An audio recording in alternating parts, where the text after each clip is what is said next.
One of the tools that will become valuable as you work with Photoshop is the brush tool. So in this video, I am going to show you how to use the brush tool and also how to customize the settings that come with the brush tool. So let's get started.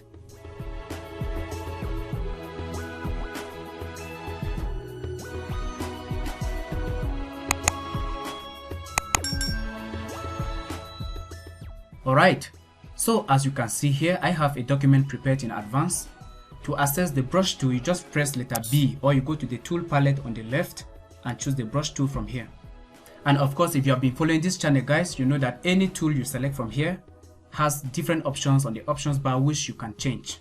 So with the brush tool selected, I'm going to go to the options bar and click on this button, on this icon right here. And now we have even more settings. For now, I have the hard round brush selected, and I'm going to be interested just with the size. So you can click on this slider left and right to increase or decrease the size of the brush. Now to confirm these dialogues and start drawing with the brush, you press the enter key. And by default, the brush tool also paints with the default color of the foreground. So here we have this dark blue color, and if I paint on the canvas like so, you see it picks that particular color. You can just double click to pick a different color as we have learned in previous videos. And if you need to change the size of the brush, you go back here, you click and change the size from here. So I'll take it down to maybe 25 and then hit enter and create another brush stroke just like so. Of course, that is not very convenient. To change the brush size easily, you can just right click and we have the same settings here. So I can just drag the size up and down to adjust it and then hit enter again. I'm going to press Ctrl Z to undo all those changes, because the next thing I want us to understand when using the brush tool is opacity. Okay guys, so look up here on the options bar, opacity is currently set to 100%. That simply means if I were to draw with this brush, the same color that is here will be replicated on the screen 100%. Let us do that. So I will draw something like this. And you see that the same color we have here is the same foreground color we have. And if I were to take the opacity down to maybe 51%, let's draw that same stroke again. You see, you might think we are drawing with a different color, but actually that is not the case. We are using that same color with a low opacity. If we take it down even further, you can see it is barely visible guys, but very useful. So opacity changes the transparency of the whole stroke. Let us undo that to understand the flow of the brush. Unlike opacity, the flow of the brush is sometimes very tricky. So before we actually do that, let us change the opacity up to 100%. The flow of the brush affects the individual brush strokes, okay guys? So what are brush strokes? If I click here once, you see this is the first brush stroke, okay? If I click here, this is another brush stroke, and this is another brush stroke. So with a flow value of 100%, if I were to click and drag, you will not notice any difference, okay guys? And even if I take the flow value to 51%, nothing happens. To actually understand how the flow value here works, I'm going to click on this button and choose this brush. I created this brush in advance guys, so it is not in your custom brushes or the brushes that ship with Photoshop.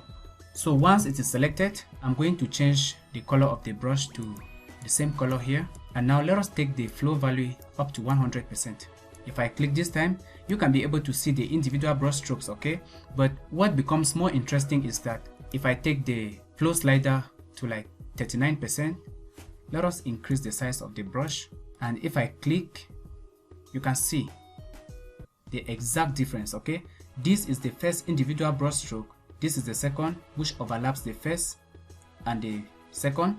And this is the fourth individual brush stroke, and so on and so forth. So the flow value affects the individual brush strokes of the brush, unlike the opacity. The opacity affects the whole transparency of the brush stroke. I'm going to get rid of this layer and create another one. Now I'll right click and change the size of my brush and hit enter. You might be looking at these little buttons and wondering what they do. Okay guys, if you are not using a pen tablet or like a Wacom tablet, my advice is for you to totally ignore these buttons. And guys, if you intend to do a lot of paintings and drawings in Photoshop, then investing in a good Wacom tablet is always a good way to go. The effects you can achieve with a Wacom tablet are far more than the effects you can achieve with the mouse. If you are using a graphics tablet, you can click on this button to turn it on. And let us now understand how the smoothing value here works. By default, it is 10%, okay guys? Now, look at what happens on the screen as I draw. You notice that the mouse cursor will arrive at a given destination and wait a few seconds before the brush stroke actually comes. If you want to actually see this in a clear fashion, let us take the smoothing slider all the way to 100. And now you can see if I start drawing from here and going, you can see that the brush stroke which I'm currently drawing will take some time to meet the actual location of the mouse. That is simply because as you draw with a brush, there are many calculations going on which will have to calculate the line you are drawing and then make sure it is very smooth. If you want to change that behavior, you can click on this button and we have stroke catch up, which is the default option. You can also choose pull string or catch up on stroke end. If you choose this one, and let us disable this one, if you choose catch up on stroke end, what happens is that you are going to draw an end, and then when you release, that is when the stroke will be completed. Look at where the mouse is and look at where the stroke currently is. When I release, it catches up the end of the stroke. Okay guys, again I do it again. Here we go, and if I end here, it doesn't catch up the stroke instantly, so I can still continue drawing just like so. And if I intend to end here, if I'm very sure, I can release and then the stroke will catch up to that end just like so. So the smoothing value is important, but I prefer to keep it at the default value 10%. Now let us understand this last button, which is very helpful guys. It is called the symmetry mode. Once you have the brush tool selected, this button will become available, and if you click on it, you will have several options right here to choose from. Let us start with the first one. If you choose vertical, a vertical line will be drawn on the canvas. Of course, you can go inside the line, move it anywhere you want, just like so. And once you are done with the position, you click this button to confirm. Now what that simply means is that anything that is drawn on this portion of the screen will be reflected automatically on this section. So if I try to create something here, you see, the result is reflected on the other side. And if I switch to this section, anything I create will also be reflected on the opposite section, just like so. Now I'm going to click here one more time and choose the radial. I hope you understand how this works. Let us choose the radial. Now with the radial symmetry, we have to input the number of counts or segments, okay? By default it is 5. If you click OK, you will see on the screen we have 5 segments. You can also click here to transform by dragging it down and then finally putting it at the center here. Then I click here to confirm. Now what that simply means is that any action that is performed in any segment here will be reflected on all the other segments. So if I click here to place a point, you will see that dot is represented in all the segments.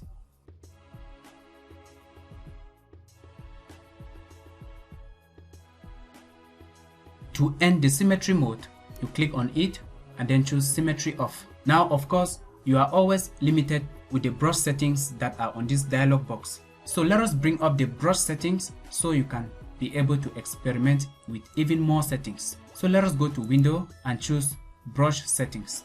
Here you can see we have even more options, beginning with the brush tip shapes. And on the brush tip shape right here, I think you are familiar with the size. The size here is the same size we used here a moment ago. So I can click there and you can see a live preview on this window. And we can also control the hardness and the spacing.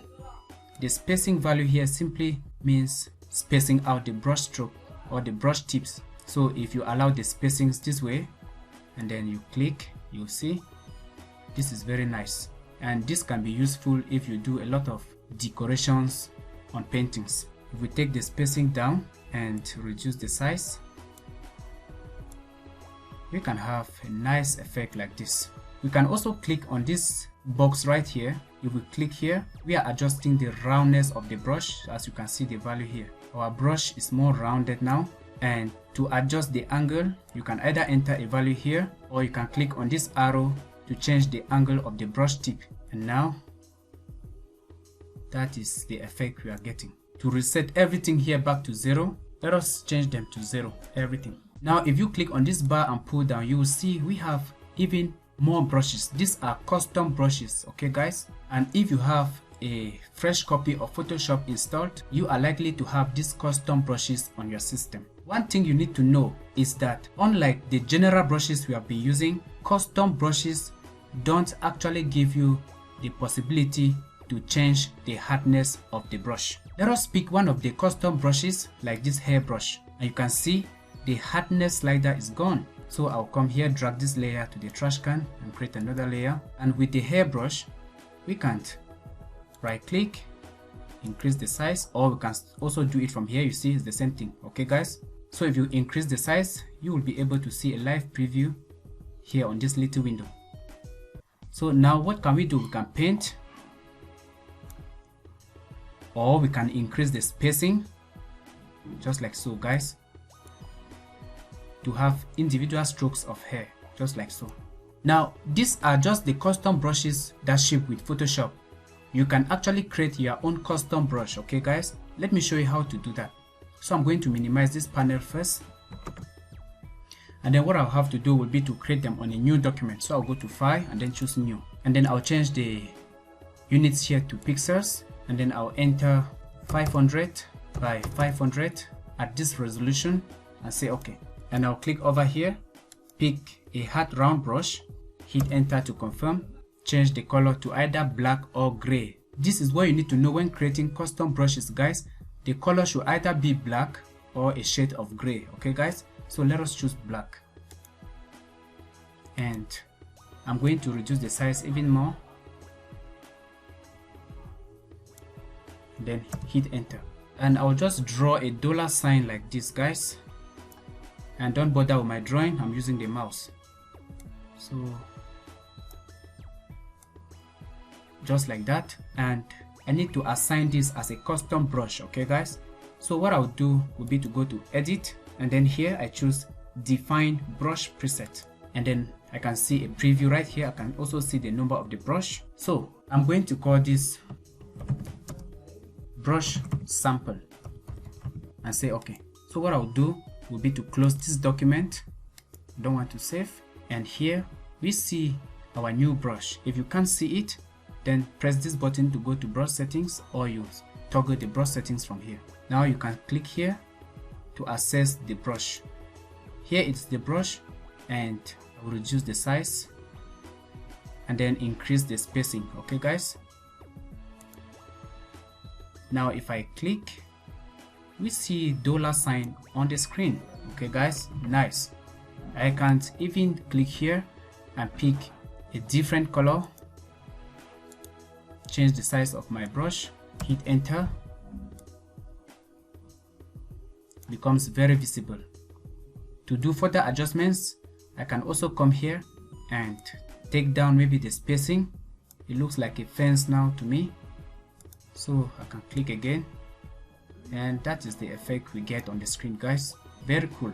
Alright, so that is how to create a custom brush inside Photoshop. Let us click on this button one more time to go to our brush settings. Now under shape dynamics, there are a lot of things you can do, but guys, mind you, all these options are very much applicable with a graphics tablet like a Wacom tablet, okay guys? So right now we see the preview of our previous brush. If I click on the size jitter here and pull it to the right, we see how it changes, and if we click here, we see the exact effect being applied. We can set the maximum diameter of the brush, adjust the angle, the roundness, and a lot of settings. If we select scattering and we take the slider up, you will see we are able to scatter the $signs, okay guys? Just like you see a live preview on the window here. Now currently they are going on one axis only, so if I need to change how they are being portrayed, I can click both axes, and now you can see everything is being affected. Okay, let us say I like something like this, and what I can do would be to come to the canvas, and this time if I draw, you see the brush is no longer aligned, it is scattered all over the canvas. Alright, that is what the scatter option here under the scattering menu does. Again, if you have a graphics tablet, you can click here and then you can set it to pen pressure, or another option when using the mouse is to set the value to fade. So there are a lot of things you can do with the brush settings, guys. You can even draw with texture brushes, dual brushes. You can change the color dynamics and a lot of settings to make your workflow so easy. Okay, just remember these settings are here for you to adjust to suit your needs. Now, as we saw under the brush tip shape, you see all these custom brushes here. If you can't create your own custom brushes, you can purchase them from the internet. Okay guys, there are a lot of websites. Just do a Google search like custom brushes for Photoshop, hair brushes. You will find a lot of options to purchase or download. There are even free sites where you can download free brushes. So how do you import brushes inside Photoshop?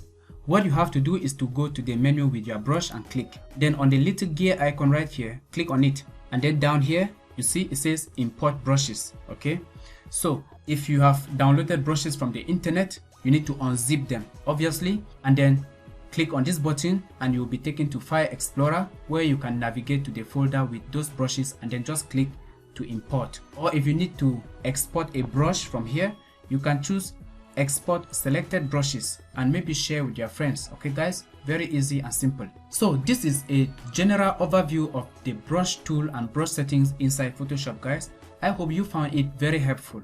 So if you got value out of it, kindly support the channel by subscribing and hitting the like icon. I will see you in the next one tomorrow. Bye bye.